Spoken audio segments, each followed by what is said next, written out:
Si Johnny Hallyday s'était éteint avant 2011, il y a fort à parier que la guerre d'héritage à laquelle on assiste aujourd'hui aurait été moins virulente. On le sait depuis que BFM TV et LCI l'ont révélé il y a quelques semaines, le rocker a rédigé dans sa vie 4 testaments. L'un d'entre eux, réalisé à la fin des années 2000, était très équitable, son épouse Laetitia et ses 4 enfants, David, Laura, Jade et Joy, devaient avoir leur part.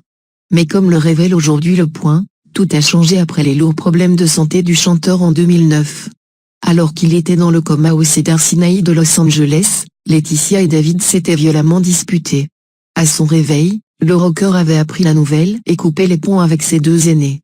En 2011, encore en froid avec ces derniers, il avait pris contact avec un notaire à Berne, en Suisse, pour les rayer de son testament. Le testament rédigé à l'époque et obtenu par Le Point est très clair. Monsieur Jean-Philippe Smet dispose qu'après sa mort les rendements de son héritage artistique reviennent exclusivement à son épouse et à ses enfants Jade et Joy, et non à ses enfants David et Laura. Malgré leur apparente réconciliation, Johnny Hallyday n'aurait depuis jamais souhaité redonner une part d'héritage à ses 2 aînés. En avril 2014, il a même écrit à la main son avant-dernier testament depuis sa résidence de Marne-la-Coquette, maintenant fermement son intention de léguer, conformément à la loi californienne, l'ensemble de ses biens et droits artistiques à Laetitia et ses jeunes filles.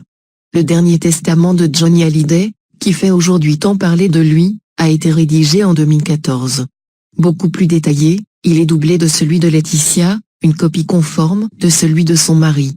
Tous 2 ont été rédigés devant un notaire et en présence de 2 témoins. On peut y lire en détail pourquoi David Hallyday et Laura Smet ont été déshérités par leur père, et il est stipulé que les époux se lèguent l'un à l'autre leur patrimoine.